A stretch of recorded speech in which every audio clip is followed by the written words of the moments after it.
ये सवाल अपने आप में बहुत महत्वपूर्ण सवाल है, बट लोग इस पे जनरली ध्यान नहीं देते, या अगर उनसे पूछा भी जाता है कि आपकी ज़िंदगी की टॉप मोस्ट प्रायोरिटी क्या है, तो जवाब बहुत सुपरफिशियल लेवल का मिलता है। ऐसा मैंने पाया है, क्योंकि बहुत लोगों से आज तक बात की है, तो जवाब सुपरफिशियल मिलता है। अगर मैं आपसे ही पूछूं कि आपकी ज़िंदगी की टॉप मोस्ट प्रायोरिटी क्या है, तो आप क्या कहना चाहेंगे? तो जब ये सवाल मैं नॉर्मली लोगों से करता हूँ तो जवाब आते हैं कि मेरा करियर मेरी टॉप मोस्ट प्रायोरिटी है, कुछ करियर में बहुत कुछ हासिल करना, कोई CEO बनना कंपनी का, बहुत बड़ी कंपनी खड़ी कर देना, ये मेरी टॉप मोस्ट प्रायोरिटी है, मेरी हेल्थ मेरी टॉप मोस्ट प्रायोरिटी है, मेरे रिलेशनशिप, मेरी फैमिली, वो वाइफ हो सकती है, पेरेंट्स हो सकते हैं, कोई भी, ये सब मेरी टॉप मोस्ट प्रायोरिटी है।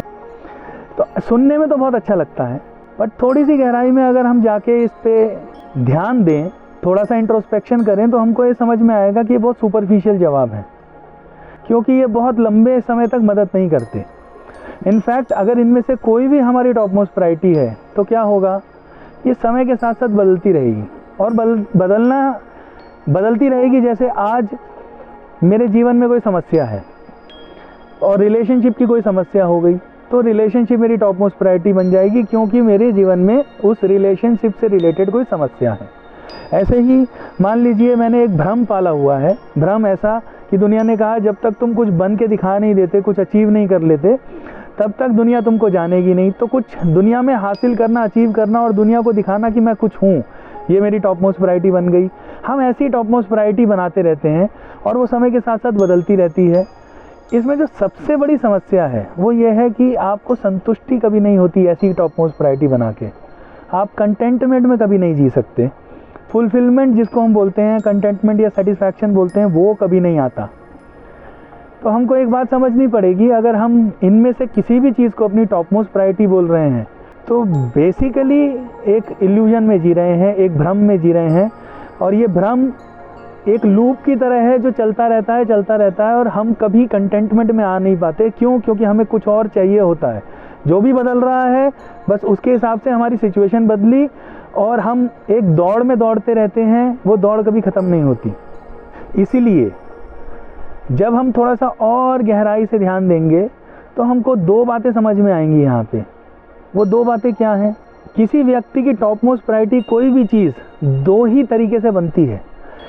पहला, या तो उसको सोसाइटी ने कुछ सिखा दिया, उसको एक भ्रम है कि मैं कुछ बन जाऊंगा, कुछ हासिल कर लूँगा, या कहीं पहुंच जाऊंगा तो मैं सुखी हो जाऊंगा, मैं खुश हो जाऊंगा।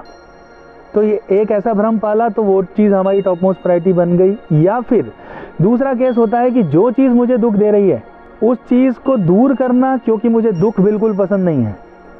और मैं ये सवाल जब भी किसी से करता हूँ तो हर व्यक्ति कहता है नहीं भाई, दुख में रहना तो मुझे पसंद नहीं है।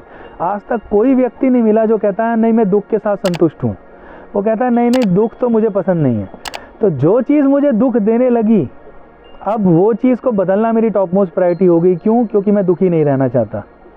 तो हो ये रहा है कि जब मुझे ये दोनों बातें समझ में आती हैं तो मुझे पता लगता है कि ये भ्रम है कि मैं कहीं पहुंच के सुखी हो सकता हूं। नहीं, कहीं पहुंच के कोई सुख नहीं मिलता। वहां पहुंच के बाद आपको एक टेम्पररी प्लेजर मिलता है, टेम्पररी हैप्पीनेस मिलती है, और फिर एक खालीपन और अधूरापन आता है जो कहता है अब क्या, what is the next goal, what is the next achievement. तो इसका मतलब कहीं पहुंच के हमें कुछ हासिल नहीं होता। इसीलिए ये भ्रम तोड़ना बहुत ज़रूरी। दूसरी बात, अगर हम दुखी रहना ही नहीं चाहते और जब कोई एरिया में दुख आता है वो हमारी टॉप मोस्ट प्रायोरिटी बनती है, तो हमको ये समझना पड़ेगा दुखी ना रहना हमारी टॉप मोस्ट प्रायोरिटी एक्चुअल में होना चाहिए। और उसको दूसरी भाषा में अगर मैं कहूँ तो शांत रहना हमारी टॉप मोस्ट प्रायोरिटी होनी चाहिए, क्योंकि शांत जीवन ही असली जीवन है। और हम दुखी क्यों होते हैं, थोड़ा इस पर भी चर्चा कर लेते हैं ताकि हमको समझ में आए। बहुत लोग ये बोलते हैं मेरी टॉप मोस्ट प्रायोरिटी खुश रहना है। फिर मैं सवाल पूछता हूँ खुशी मतलब क्या, खुश रहना मतलब क्या? तब उनका जवाब आता है खुश रहना मतलब मैं चाहता हूँ ज़िंदगी ऐसी हो जाए तो मैं खुश हो जाऊँगा, वैसी हो जाए तो मैं खुश हो जाऊँगा, मेरा रिलेशनशिप ऐसा हो जाए तो मैं खुश हो जाऊँगा। तब हम बात करते हैं कि भाई ज़िंदगी क्या आपके हिसाब से चलती है? जो आप चाहते हैं ज़िंदगी में क्या वो सब हो जाता है?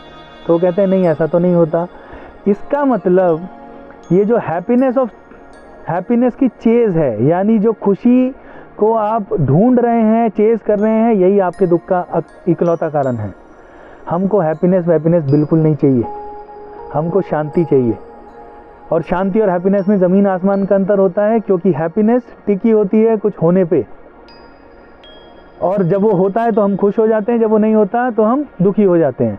पीस किसी चीज़ पे नहीं टिकी होती, पीस बिल्कुल आंतरिक बात है, अंदर की बात है, इंटरनल। उसका किसी चीज़ के होने या ना होने पे डिपेंडेंस नहीं होता। तो जब ये बात हमको समझ में आ रही है तो क्या होगा, हमारी हैप्पीनेस की चेस छूटेगी और हम अपनी नेचुरल स्टेट जो पीसफुल स्टेट है उसमें एस्टैब्लिश होने लगेंगे और शांत जीवन जी पाएंगे। बस यही टॉप मोस्ट प्रायोरिटी और कुछ नहीं।